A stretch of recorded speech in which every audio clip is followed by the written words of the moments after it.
नमस्कार, स्वागत है एलएनएमयू नोट्स में। तो देखिए ये जो वेव्स एंड ऑसिलेशन का जो हम लोगों ने स्टार्ट किया हुआ है, ठीक है, उसमें हम लोगों ने पहला लेक्चर जो है वो इंट्रोडक्शन के बारे में देखा था, ठीक है। क्या है ऑसिलेशंस, क्या होता है, डिफिनीशन क्या है, सिंपल हार्मोनिक मोशन एसएचएम क्या होता है, और उसका डेफिनेशन हम लोगों ने देखा था, ठीक है। अब हम लोग आगे बढ़ते हैं और देखते हैं आज कि डिफरेंशियल इक्वेशन ऑफ एसएचएम क्या होता है, ठीक है, उसका क्या मतलब, कैसे रूप होता है, कैसे लिखते हैं, और उसका सॉल्यूशन क्या होता है, ठीक है। डिफरेंशियल इक्वेशन ऑफ एसएचएम या फिर differential equation of simple harmonic motion, ठीक है। देखिए आज जो हम लोग करने वाले हैं, ठीक है, उसमें एक क्वेश्चन जो है वो आपका कंप्लीट होता है, ठीक है। एक लॉन्ग क्वेश्चन का आंसर जो है वो एक कंप्लीट होता है। क्वेश्चन में पूछ सकता है कि सिंपल हार्मोनिक मोशन को जो है वो डिफाइन करने के लिए, ठीक है, उसके बाद जो है वो उसका सिंपल हार्मोनिक मोशन का जो है डिफरेंशियल इक्वेशन लिखिए और उसको सॉल्व कीजिए या फिर उसका सॉल्यूशन लिखिए, ठीक है। तो ये जो क्वेश्चन है आपका कंप्लीट होगा आज इस वीडियो में, ठीक है। तो देखिए जो भी डिफिनीशन था वो पिछले क्लास से जो है वो पिछले वीडियो से आप लोग ले लीजिएगा, ठीक है। हम लोग डायरेक्ट उसको जो है यहाँ पे अप्लाई करेंगे और उसके बाद डिफरेंशियल इक्वेशन को देखेंगे कैसे लिखा जाता है, ठीक है। तो शुरू करते हैं। देखिए जैसे हम लोगों ने डिफरेंशियल इक्वेशन को डिफाइन किया था कि कोई भी पार्टिकल अगर एसएचएम एग्जीक्यूट कर रहा है, एसएचएम में है, सिंपल हार्मोनिक मोशन में है, तो उसका कंडीशन क्या होगा कि जो रीस्टोरिंग फोर्स होता है वो क्या होता है, डायरेक्टली प्रोपोर्शनल टू डिस्प्लेसमेंट होता है, और उसका जो है वो डायरेक्शन क्या होता है, अपोजिट होता है, ठीक है। ये हम लोगों ने देखा था, ठीक है। तो सेम वही चीज़ को यहाँ पे लिखा गया, ठीक है। यहाँ पे ये जो ओ है वो मीन पोजीशन है, मतलब कि पार्टिकल का ओरिजिनल पोजीशन है। इक्विलिब्रियम पोजीशन के नाम से भी जो किसी किसी बुक में लिखा हुआ है, मीन पोजीशन भी बोल सकते हैं, ठीक है, या फिक्स पॉइंट भी आप बोल सकते हैं, ठीक है। तो ये ओ हो गया हमारा मीन पोजीशन, ठीक है। और यहाँ से मान लीजिए कि कोई पार्टिकल जो है वो ओ से पी तक जो है वो जा रहा है, फिर यहाँ से क्यू तक आ रहा है, ठीक है, फिर यहाँ से यहाँ जा रहा है, फिर यहाँ से यहाँ आ रहा है, ऐसे ही जो वो क्या कर रहा है, ऑसिलेट हो रहा है, ठीक है। तो मान लेते हैं कि किसी टी टाइम पे, ठीक है, कुछ समय में कहीं पे भी किसी समय पे जो है वो इसका डिस्प्लेसमेंट क्या था, इस ओ पॉइंट से लेके यहाँ एक नया पॉइंट है वहाँ तक, ठीक है। तो वहाँ तक जो है वो मान लिया हम लोगों ने डिस्प्लेसमेंट इसका था किसी भी टी टाइम पे, ठीक है, कोई भी टाइम पे हो सकता है, 1 second, 2 second, 0.1 second, 3 second, 4 second, जो भी है, कोई भी टाइम पे जो है वो इसका जो है वो कुछ डिस्प्लेसमेंट है जिसको हम लोगों ने एक्स माना, ठीक है। तो यहाँ पे एफ क्या है, एफ जो है वो रीस्टोरिंग फोर्स होता है, के जो है वो प्रोपोर्शनलिटी कांस्टेंट होता है जिसको हम लोग जो है वो फोर्स कांस्टेंट या स्प्रिंग कांस्टेंट भी बोल सकते हैं, ठीक है। या और यहाँ पे एक्स जो क्या है वो क्या है, डिस्प्लेसमेंट है, ठीक है। सिंपल सा बात है, यहाँ पे वही इक्वेशन लिखा गया है। यही कंडीशन अगर कोई जो है वो फुलफिल करता है तो वो जो क्या होता है, हम लोग बोल सकते हैं वो सिंपल हार्मोनिक मोशन में है, ठीक है। कोई भी पार्टिकल अगर इसको एग्जीक्यूट करता है तो, ठीक है। और निगेटिव साइन क्या है, उसका डायरेक्शन अपोजिट है, इसीलिए निगेटिव साइन लगाया गया है, ठीक है। और ये जो प्रोपोर्शनलिटी साइन हटाते हैं, ठीक है, इसीलिए जो है वो एक कांस्टेंट आ जाता है, ठीक है। वही के कांस्टेंट है, प्रोपोर्शनलिटी कांस्टेंट, स्प्रिंग कांस्टेंट या फोर्स कांस्टेंट, जो भी आप यहाँ बोलिए, ठीक है। तो आगे बढ़ते हैं। हम लोगों के पास क्या है कि हम लोगों को पता है न्यूटन से, यहाँ पे देखिए क्या है, ये रीस्टोरिंग फोर्स है तो फोर्स ही, ठीक है। तो फोर्स बराबर यहाँ पे क्या आ रहा है, माइनस के इंटू एक्स आ रहा है, ठीक है। अगर हम लोग न्यूटन सेकेंड लॉ के हिसाब से देखें, Newton second law of motion क्या बोलता है, F is equal to M है। फोर्स जो है वो मास और जो है वो एक्सेलरेशन का बराबर होता है, ठीक है, मास और एक्सेलरेशन के मल्टीप्लिकेशन के बराबर, ठीक है। तो उसी में हम लोग आगे बढ़ेंगे, ठीक है। तो न्यूटन सेकेंड लॉ के हिसाब से क्या होता है, F is equal to M है, जहाँ एम क्या है, एक मास होता है पार्टिकल का या बॉडी का, जो भी बोल लीजिए, और ए क्या है, एक्सेलरेशन है, ठीक है। तो समझने वाला बात यहाँ पे ये है, ए जो है ये एक्सेलरेशन है। तो एक्सेलरेशन को हम लोग कैसे लिख सकते हैं, ठीक है, मास कांस्टेंट होता है, मास को हम लोग ऐसे ही रखें, ठीक है। उसके बाद हम लोग एक्सेलरेशन लेंगे, ठीक है। तो एक्सेलरेशन को लिख कैसे सकते हैं, तो एक्सेलरेशन को लिख सकते हैं rate of change of velocity, ठीक है। Rate of change of velocity भी एक्सेलरेशन होता है। तो rate of change of velocity लिख दिए dv बाई dt, ठीक है। फिर वेलोसिटी को लिखेंगे कि कैसे लिखते हैं वेलोसिटी, ठीक है। तो ये मास यहाँ पे आ गया, डी बाई डी टी ऐसे ही रह गया। अब इस वेलोसिटी को हम लोगों ने ऐसे लिखा, कैसे लिखा, ये rate of change of displacement है, rate of change of displacement velocity हो गया, ठीक है। तो उस चीज़ को हम लोगों ने ऐसे लिखा, ठीक है। उसके बाद हम लोगों ने क्या किया, बस इसको जो क्या है, इसके साथ क्या किया, मल्टीप्लाई किया, तो ये हो गया डबल डिफरेंशिएशन। तो हमारे पास टोटल इक्वेशन बन के आ गया क्या, F is equal to M D square x by D T square, इसको हम लोगों ने नाम दिया इक्वेशन 2, ठीक है। इक्वेशन को हम लोग जो भी इंपॉर्टेंट इक्वेशन हम लोग निकालते हैं उसको नाम दे देना चाहिए, ठीक है। ए बी सी कीजिए, 1 2 3 कीजिए, आप जैसे भी कीजिए, ठीक है, नाम दे दीजिए, ताकि अगर आप बाद में जब आगे बढ़े और इस इक्वेशन को यूज़ करने का मन हो तो आपको पूरा ना लिखना पड़े, बस इक्वेशन 1 इक्वेशन 2 ऐसे करके हम लोग लिखते हैं, आप लोगों को पता होगा, ठीक है। तो अब इस इक्वेशन को हम लोग क्या करेंगे, इसके साथ अगर कंपेयर करें, ठीक है, यहाँ पे देखिए, यहाँ पे क्या आया हमारे पास f बराबर M D square x by D T square, ठीक है, और ऊपर में हमारे पास क्या है, इक्वेशन 1 क्या है, f बराबर क्या है हमारे पास माइनस के एक्स है, ठीक है। तो ये क्या हो जाएगा, यहाँ पे देखिए f बराबर ये है, तो f के जगह पे हम लोग इसको लिख सकते हैं, ठीक है। f के जगह पे क्या करेंगे, इसको लिख देंगे M D square x by D T square, ठीक है, इज इक्वल टू क्या हो जाएगा, माइनस के एक्स, ठीक है। तो वही चीज़ हम लोगों ने यहाँ पे किया है, ठीक है, वही चीज़ हम लोगों ने यहाँ पे किया, बस उसी चीज़ को लिखा है, ठीक है। उसके बाद हम लोगों ने क्या किया, सिंपल सा मैथ है, इसको इस तरफ लेके आए, ये प्लस हो गया, हाँ। उसके बाद हम लोग क्या किए हैं, इसको जो है दोनों तरफ जो है वो m से डिवाइड कर दिया, ठीक है। दोनों तरफ m से डिवाइड करेंगे तो क्या होगा, यहाँ पे m से डिवाइड करेंगे तो क्या होगा, m से m कट जाएगा, ठीक है। यहाँ पे m से डिवाइड करेंगे और यहाँ पे भी m से डिवाइड करेंगे, ठीक है। तो हमारे पास क्या निकल के आएगा, m से यहाँ डिवाइड किए तो ये कट गया, ठीक है। उसके बाद m से यहाँ डिवाइड किया तो ये k बाई एम, इसको ऐसे लिख दिया गया, और x को x, और यहाँ पे तो कोई मतलब नहीं बनता है, ये 0 का 0 है, ठीक है। अब हम लोग के पास ये जो इक्वेशन निकल के आ रहा है, ठीक है, इसको भी हम लोग क्या बोल सकते हैं, डिफरेंशियल इक्वेशन ऑफ SHM या differential equation of simple harmonic motion, ये भी हो गया हमारे पास, ठीक है। और हमारे पास ये k बाई एम को अगर हम किसी चीज़ से बदल लें, ठीक है, इसको हम लोग बदलते हैं ओमेगा स्क्वायर से, ठीक है, ओमेगा स्क्वायर से इसको हम लोग बदलते हैं, इसको इसके जगह पे हम लोग क्या पुट करते हैं, ओमेगा स्क्वायर, ठीक है। तो कुछ नहीं करना है, बस k बाई एम के जगह पे ओमेगा स्क्वायर पुट कर देना है, और ये इक्वेशन हमारे पास हो जाएगा D square x by D T square plus omega square X is equal to 0, ठीक है। ये इक्वेशन और ये इक्वेशन 3 और इक्वेशन 5 हमारे पास क्या आ जाता है, डिफरेंशियल इक्वेशन ऑफ SHM, ठीक है, differential equation of simple harmonic motion, ये और ये, ठीक है। तो यहाँ तक हम लोगों का जो है वो शॉर्ट क्वेश्चन कंप्लीट होगा, ठीक है। यहाँ तक शॉर्ट क्वेश्चन, अगर सिर्फ बोला जाता है कि सिंपल हार्मोनिक मोशन को डिफाइन कीजिए और उसका डिफरेंशियल इक्वेशन लिखिए, ठीक है, अगर सिर्फ यहाँ तक कहा जाता है तो इतना काफ़ी है। अगर सॉल्यूशन करने बोले तभी आप आगे बढ़िएगा, ठीक है। अगर बोले कि सॉल्व कीजिए उसको या सॉल्यूशन कीजिए उसका, तब आप आगे बढ़ सकते हैं लॉन्ग क्वेश्चन के लिए, ठीक है। शॉर्ट क्वेश्चन है तो यहाँ तक काफ़ी है, ठीक है। तो ये यहाँ से हम लोगों को ये भी पता चलता है कि कोई पार्टिकल जो है वो कोई भी सिस्टम में जो है वो कोई भी सिस्टम में अगर ऐसा इक्वेशन हम लोगों को मिलता है, ठीक है, कोई भी ऐसा टाइप का जो है सिमिलर टाइप का, मतलब एक ऐसा जो है वो इक्वेशन अगर हम लोगों को मिलता है किसी सिस्टम में, ठीक है, तो हम लोग बोल सकते हैं कि वहाँ पे क्या है, मोशन जो है वो सिंपल हार्मोनिक है, ठीक है, वहाँ पे क्या है, मोशन जो है वो सिंपल हार्मोनिक है, ठीक है। और एक चीज़ और कि इसको जो है वो डिफरेंशियल इक्वेशन ऑफ SHM को जो है वो हम लोग differential equation of free oscillation भी बोलते हैं। कहीं कहीं अगर फ्री ऑसिलेशन के नाम से भी अगर आपको पूछ दिया जाए तो फ्री ऑसिलेशन के नाम पे भी यही लिखा जाता है, ठीक है, differential equation of SHM simple harmonic motion जो है वो फ्री ऑसिलेशन भी होता है, ठीक है। तो इसको हम लोग differential equation of free oscillation के नाम से भी लिखते हैं, ठीक है, अगर पूछा जाए तो इसको ही लिख सकते हैं, ठीक है। तो यहाँ पे वही चीज़ लिखा गया है, it also show that any phenomenon, ठीक है, किसी भी घटना में where an equation similar to equation 5, मतलब इसके जैसा इक्वेशन अगर हम लोग किसी भी घटना में जो हम लोगों को मिलता है, ठीक है, तो the body execute simple harmonic motion, ठीक है। तो उसमें जो है जो भी बॉडी या पार्टिकल जिस पे भी हम लोग बात कर रहे होंगे वो जो क्या करेगा, सिंपल हार्मोनिक मोशन एग्जीक्यूट करेगा, ठीक है, सिंपल हार्मोनिक मोशन में होगा अगर कोई सिस्टम में जो है वो, अगर कोई फेनोमेनन में ये इक्वेशन हम लोगों को ऐसा इक्वेशन, अगर हम लोगों को ऐसा टाइप का इक्वेशन अगर हम लोगों को मिलता है तो, ठीक है। तो यहाँ डिफरेंशियल इक्वेशन ऑफ SHM जो है वो differential equation of simple harmonic motion या फिर differential equation of free oscillation, यहाँ तक जो है वो शॉर्ट वाला जो है वो कंप्लीट होता है, ठीक है। अब हम लोग करेंगे इसका सॉल्यूशन करने का मतलब ये हुआ कि ये जो x लिखा हुआ है, ठीक है, अब ये निकालेंगे कि x का जो है वो क्या सॉल्यूशन है, ठीक है, x का जो है वो क्या है, वैल्यू वगैरह जो है वो कैसे लिखा जाता है, ठीक है। सॉल्यूशन तो सारा चीज़ जो है वो किया ही हुआ है, ठीक है, हम लोग देखेंगे कि वो आता कैसे है, ठीक है, और उसको जो पुट करेंगे वो यहाँ पे सही निकलता है या नहीं निकलता है, ठीक है। तो डिफरेंशियल इक्वेशन का सॉल्यूशन, ठीक है, तो हेडिंग क्या होगा, solution of differential equation of SHM, ठीक है।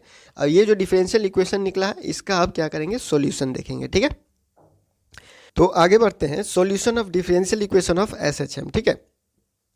तो देखिए सॉल्यूशन, किसी भी डिफरेंशियल इक्वेशन का सॉल्यूशन करने के लिए हमको जो है वो एक गेस करना पड़ता है, ठीक है। एक गेस करना पड़ता है मतलब कि एक कुछ चीज़ जो है वो मानना पड़ता है, ठीक है। कुछ चीज़ मान के हम लोग चलते हैं, ठीक है, और वो चीज़ जो है वो उसको आगे बढ़ाते हैं, और जब वो सॉल्यूशन निकलता है, ठीक है, तो अगर हम लोग उसको पुट करें, ठीक है, अगर हम लोग उसके जगह जो मेन इक्वेशन है हमारा उस पर पुट करें तो वो सही बैठे, ठीक है। तो वही चीज़ जो है हमारा क्या हो जाता है, जो भी हम लोगों ने माना है वो सही हो जाता है, ठीक है। तो डिफरेंशियल इक्वेशन को वो सॉल्यूशन करने के लिए, डिफरेंशियल इक्वेशन को सॉल्व करने के लिए जो ज़्यादातर यूज़ किया जाता है वो एक्सपोनेंशियल सॉल्यूशन होता है, ठीक है। जो ज़्यादातर यूज़ किया जाता है वो एक्सपोनेंशियल सॉल्यूशन होता है, वही हम लोग इसमें भी यूज़ करेंगे, ठीक है। तो यहाँ पे क्या करते हैं हम लोग, लेट करते हैं, ठीक है। माना कि x बराबर, ठीक है, माना कि x बराबर C e to the power alpha t, ठीक है। C e to the power क्या है, अल्फा टी, ई का पावर क्या है, अल्फा टी, ठीक है। यहाँ पे जो लिखा हुआ है इसको हम लोगों ने इक्वेशन 6 माना, इक्वेशन 5 तक हम लोगों ने लिखा differential equation of S H M, वो क्या था, इक्वेशन 5, ठीक है, उसको दिमाग में रखिएगा। उसके साथ अगर हम लोग आगे बढ़े सॉल्यूशन की तरफ, तो सबसे पहले हम लोग को क्या करना है, लेट करना है, ठीक है। लेट क्या करेंगे, x बराबर, ठीक है, x का सॉल्यूशन निकालेंगे, तो x बराबर कर रहे हैं हम लोग, x को मान रहे हैं, ठीक है, x का ही निकालना है, सॉल्यूशन हम लोग पता कर रहे हैं, ठीक है। तो x बराबर हम लोगों ने मान लिया सी ई, ठीक है, C e to the power alpha t, ठीक है। c क्या है यहाँ पे, एक कांस्टेंट है, ठीक है, अल्फा भी ये है कांस्टेंट है, ठीक है, c और अल्फा जो है वो कांस्टेंट है। उसके बाद हम लोग अगर इसका डिफ्रेंशिएशन करें, ठीक है, सिंपल सा डिफ्रेंशिएशन है, कोई भी इसमें जटिल जो है वो कोई भी डिफिकल्ट काम नहीं है, ठीक है। x का differentiation dx by D t, C constant है ऐसे ही रह जाएगा, e to the power alpha t, e to the power alpha t, ठीक है, अल्फा कांस्टेंट है यहाँ पे आ जाएगा, ठीक है। और बचेगा टी, तो टी का डिफ्रेंशिएशन 1 होगा, तो 1 ऐसे ही लिखे या नहीं लिखे बात बराबर है, ठीक है, क्योंकि वो इनटू होके वही बन जाएगा, ठीक है। सिंपल सा डिफ्रेंशिएशन है, उसी चीज़ को यहाँ पे किया गया है, ठीक है। और e to the power alpha t, e to the power alpha t ऐसे ही रह गया, आपको पता होगा ई एक्स का जो है वो ई एक्स ही होता है, ठीक है। उसके बाद हम लोग फिर इसको डिफ्रेंशिएशन करेंगे, इसको डबल डिफ्रेंशिएशन करेंगे, ठीक है। एक बार डिफ्रेंशिएशन कर दिए, फिर इसका डिफ्रेंशिएशन करेंगे, तो डिफ्रेंशिएशन इसका अगर करेंगे तो d x by D t का d square x by D T square, ठीक है। उसके बाद यहाँ पे हम लोगों के पास क्या आ गया, सी कांस्टेंट अल्फ़ा, यहाँ से हम लोग अल्फ़ा ऐसा ही रहेगा, ठीक है। अल्फ़ा देखिए सी ऐसा है, सी कांस्टेंट था, अल्फ़ा ये ऐसे था। उसके बाद e to the power alpha t का करेंगे तो फिर से अल्फ़ा आएगा, और फिर से e to the power alpha t रहेगा, ठीक है। तो ये अल्फ़ा दोनों जो क्या होगा, मल्टीप्लाई होगा, तो अल्फ़ा स्क्वायर हो गया, e to the power alpha t ऐसा ही रहेगा, ठीक है। इसको 7 इक्वेशन नाम दे दिए, इसको 8, ठीक है। आगे बढ़ते हैं, इसको इक्वेशन ये जो हम लोगों को ये जो हम लोगों को मिला है, ठीक है, ये जो हम लोगों को मिला है, जो हम लोगों ने माना है और जो हम लोग डिफ्रेंशिएशन करके निकाले हैं, ठीक है। ये डिफ्रेंशिएशन करके निकाले क्यों है, क्योंकि इसका डबल डिफ्रेंशिएशन क्यों किए हैं, क्योंकि डबल डिफ्रेंशिएशन इसलिए किए हैं क्योंकि हम लोगों के पास जो इक्वेशन 5 है, जो डिफरेंशियल इक्वेशन है, वो D square x by D T square है प्लस ओमेगा स्क्वायर है, ठीक है, प्लस ओमेगा स्क्वायर एक्स है, ठीक है। तो इसके जगह पे हम लोग पुट करेंगे इसको, ठीक है, इसके जगह पे हम लोग पुट करेंगे, और x के जगह पे ये वाला जो x के जगह पे जो हम लोगों ने माना है उसको हम लोग पुट करेंगे, ठीक है। तो यहाँ पे देखिए ये जो डिफरेंशियल इक्वेशन आया है, ठीक है, ये जो डिफरेंशियल इक्वेशन आया है इसके जगह पे हम लोग उसको पुट करेंगे, और x के जगह पे पुट करेंगे क्या, C e to the power alpha t हम लोगों ने जो माना है, ठीक है। तो वही चीज़ हम लोग क्या कर रहे हैं, यहाँ पे पुट कर दिया, ठीक है। यहाँ पे देखिए वही चीज़ जो है वो पुट कर दिया गया है और कुछ नहीं किया गया। उसके बाद क्या किया गया, इसमें कॉमन निकाला गया है, C e to the power alpha t जो है वो कॉमन निकाल लिया गया है, ठीक है। उसके बाद यहाँ बचा क्या, अल्फा स्क्वायर, और यहाँ पे बचा प्लस ओमेगा स्क्वायर, ठीक है। अब यहाँ पे देखिए, यहाँ पे क्या है कि ये इक्वेशन बराबर जीरो है, ठीक है, ये इक्वेशन बराबर जीरो है, मतलब इसमें से एक, दोनों में से एक कोई जीरो होगा तभी तो मल्टीप्लाई होकर दोनों जीरो होगा, ठीक है। ये जीरो होगा, ठीक है, ये वाला टर्म जीरो होगा, या फिर ये वाला टर्म जीरो होगा, तभी तो ये इक्वेशन जो है वो बराबर जीरो के बराबर है, ठीक है। तो कंडीशन ये है कि ये जो जीरो नहीं हो सकता, ठीक है, ये जीरो क्यों नहीं हो सकता, e to the power alpha t ये जीरो क्यों नहीं हो सकता, ये तो कांस्टेंट है, ये जीरो हो जाएगा मान लिए, ठीक है। ई टू दी पावर एक्स, ठीक है, ई टू दी पावर एक्स अगर हम लोग इसको जीरो भी कर दिए, ई टू दी पावर अगर हम लोग जीरो भी कर दिए, तो ई टू दी पावर अगर जीरो भी कर दिए तो उसका वैल्यू 1 ही रहता है, ठीक है। तो ये जीरो नहीं होगा, एक ये वाला सॉल्यूशन हुआ, ठीक है। दूसरा ये है कि C e to the power alpha x जो हम लोगों ने यहाँ पे रखा है, ये क्या है, एक्स का वैल्यू हम लोगों ने माना है, ठीक है, एक्स बराबर हम लोगों ने माना है C e to the power alpha t, ठीक है। तो इसको हम लोग जीरो कैसे कर सकते हैं, क्योंकि इसको हम लोग मान के चल रहे हैं ये एक्स बराबर है, इसको अगर हम लोग अभी जीरो कर दिए तो एक्स बराबर जीरो यहीं से चल रहा है, तो आगे बढ़ेगा ही नहीं कोई सोल्यूशन, ठीक है। तो ये एक और सोल्यूशन हो गया, ठीक है। कि ये जो है C e to the power alpha x, C e to the power alpha t जो है वो जीरो नहीं हो सकता है, ठीक है। टाइम जीरो भी कर दिया गया है, तो ई टू द पावर अगर हम लोग जीरो करें तो जीरो के बराबर वन होता है, ठीक है। तो ये जीरो, ये वाला टर्म जो है वो जीरो नहीं हो सकता है, तो जीरो कौन होगा, ये जीरो होगा, ठीक है। Alpha square plus omega square को जीरो होना पड़ेगा, ठीक है, तभी तो ये दोनों मल्टीप्लाई होकर यहाँ पे जीरो बराबर होगा, ठीक है। सिंपल सा बात है, सेम चीज़ वही कर रहे हैं, ठीक है। तो हम लोगों के पास ये जीरो नहीं हो सकता, ये वाला टर्म जो है वो जीरो नहीं हो सकता, इसीलिए ये वाला टर्म को जीरो होना पड़ेगा, ठीक है। तो ये वाला टर्म को जीरो होना पड़ेगा, सिंपल सा बात है। Alpha square plus omega square is equal to zero, तो alpha square is equal to यहाँ पे ये प्लस इधर जाएगा तो माइनस हो गया, सेम चीज़, ठीक है। उसके बाद यहाँ पे अल्फा बराबर ये देखो, ये जो है alpha square is equal to क्या है, माइनस ओमेगा स्क्वायर, ठीक है। तो यहाँ पे स्क्वायर वाला जो है इस स्क्वायर को हम लोग इधर भेज दिए, तो ये हो गया रूट, ठीक है, सिंपल। उसके बाद ये अल्फ़ा इज इक्वल टू ये ओमेगा को, ओमेगा स्क्वायर को रूट से बाहर निकाले हैं तो प्लस माइनस ओमेगा निकलेगा, ठीक है। रूट से बाहर निकाले तो प्लस माइनस ओमेगा निकलेगा, ठीक है।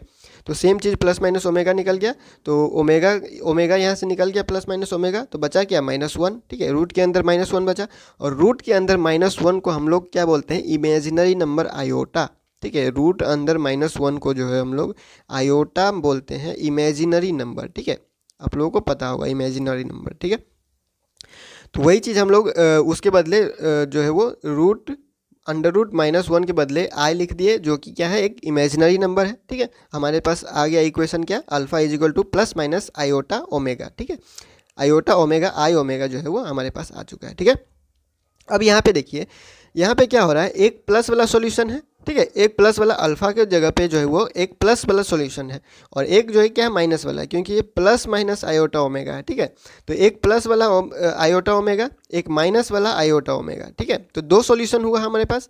तो एक्स का जो है वो क्या है, हमारे पास दो सॉल्यूशन है, एक्स का जो है वो हमारे पास दो सॉल्यूशन आया, ठीक है। तो x का अगर ये भी सॉल्यूशन है, ठीक है, x का जो है वो ये भी x जो है वो इसके बराबर भी है, और x जो है वो इसके बराबर भी है, तो इसका मतलब ये भी हम लोग कर सकते हैं, अगर इन दोनों का लीनियर कॉम्बिनेशन, अगर इन दोनों को जोड़ भी दिया जाए फिर भी वो x के बराबर ही रहेगा, क्योंकि x के बराबर ये भी है और x के बराबर ये भी है, तो दोनों का लीनियर कॉम्बिनेशन भी उसी x के बराबर होगा, ठीक है। अगर हम लोग प्रिंसिपल ऑफ सुपर पोजिशन में जाए, ठीक है, तो लीनियर कॉम्बिनेशन इन दोनों का जो है वो, इन दोनों का लीनियर कॉम्बिनेशन जो है वो हम लोगों के पास x के बराबर ही होगा, ठीक है। तो दोनों को जोड़ देते हैं, तो जनरल सॉल्यूशन जो होगा, जनरल सॉल्यूशन जो हम लोग लिखेंगे उन दोनों का प्लस करके लिखेंगे। तो जनरल सॉल्यूशन हम लोग दोनों को प्लस करके लिख दिए, और C1 C2 क्यों लिखे हैं, ताकि जो है वो दोनों को अलग अलग कर सके, ठीक है। दोनों में C ही लिखा हुआ है, तो कौन किसका C है वो कन्फ्यूज़ ना हो, इसीलिए क्या कर दिए, दोनों को जो है वो अलग कर दिए, C1 एक को लिख दिए, एक को C2 लिख दिए, ठीक है। C1 C2 क्या है, कोई भी कांस्टेंट हो सकता है, ठीक है, आर्बिट्ररी कांस्टेंट, कोई भी कांस्टेंट हो सकता है, ठीक है। अब हम लोग यहाँ पे लगाएंगे ट्रिगोनोमेट्री, ठीक है। तो ट्रिगोनोमेट्री का यूज़ करें एक्सप्रेशन में, तो हम लोगों को पता है कि ई आयोटा थीटा, ठीक है, ई आयोटा थीटा का बात करें तो ई आयोटा थीटा आइलर इक्वेशन है, ठीक है, आइलर इक्वेशन है, ठीक है। आइलर इक्वेशन अगर आप 11th या 12th में, क्लास 11th में होगा, ठीक है। ई आयोटा थीटा बराबर होता है cos theta plus iota sine theta, ठीक है। और ई माइनस आयोटा थीटा अगर लिख दिया जाए, ठीक है, ई माइनस आयोटा थीटा अगर हम लोग लिखें तो उसके बराबर क्या होगा, ई माइनस आयोटा थीटा बराबर होगा कॉस थीटा, सिंपल है, प्लस के जगह पे कुछ नहीं करना है, माइनस आ जाएगा, और माइनस आई साइन थीटा, ठीक है, आयोटा साइन थीटा, ठीक है।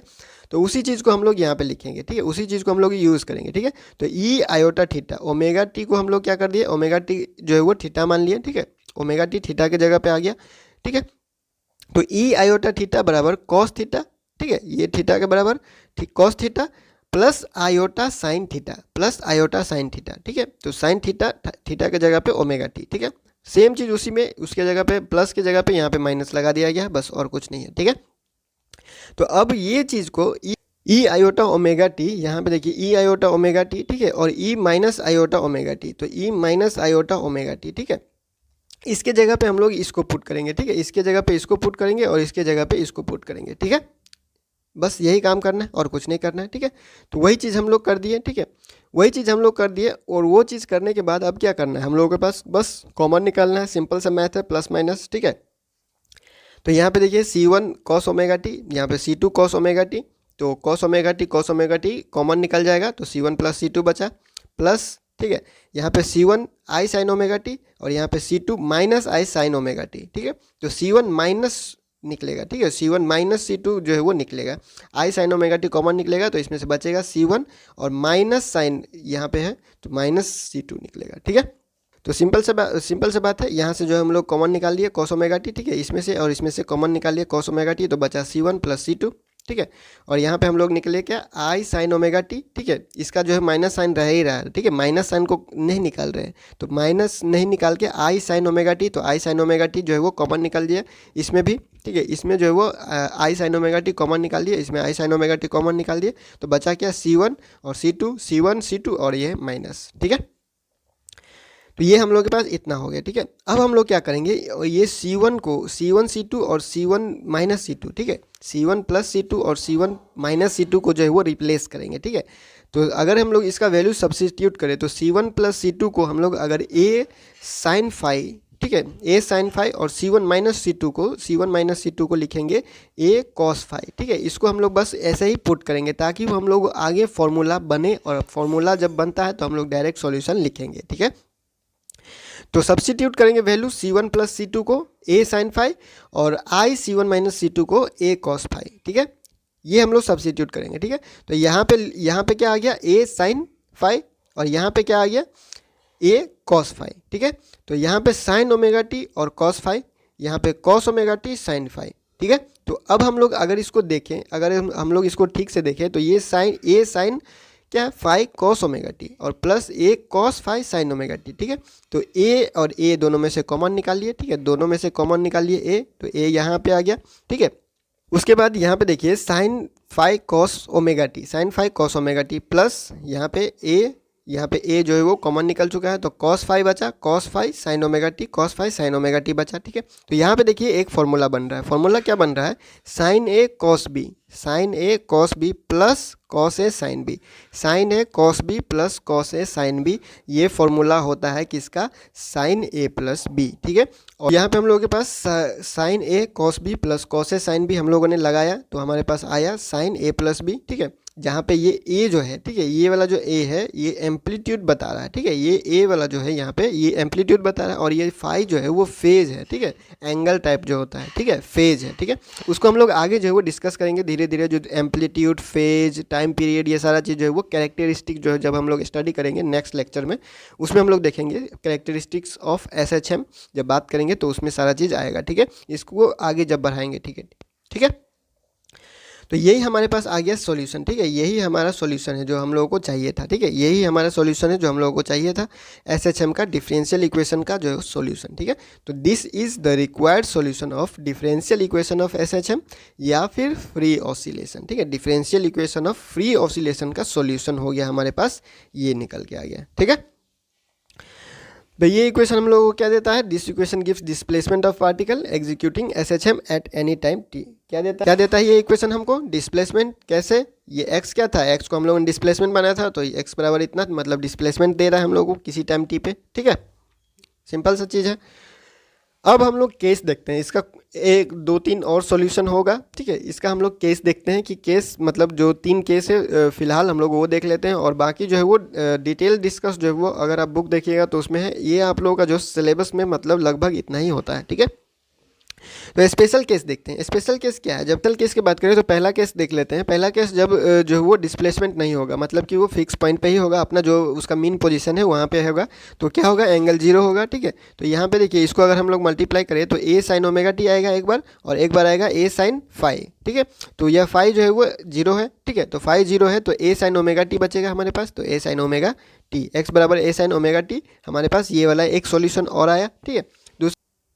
दूसरा केस देखते हैं, दूसरा केस में क्या है, जब जो है वो डिस्प्लेसमेंट पे होगा, कुछ मैक्सिमम डिस्प्लेसमेंट पे होगा, ठीक है, कुछ दूरी पे होगा, ठीक है, कुछ दूरी पे होगा, कहीं पे भी हो सकता है, ये दूसरे पॉइंट पे, आगे वाला पॉइंट पे या पीछे वाला पॉइंट पे, ये इसका मेन पोजीशन है, यहाँ से ये यहाँ पे भी हो सकता है या फिर यहाँ पे भी हो सकता है, कहीं पे भी हो सकता है, ठीक है।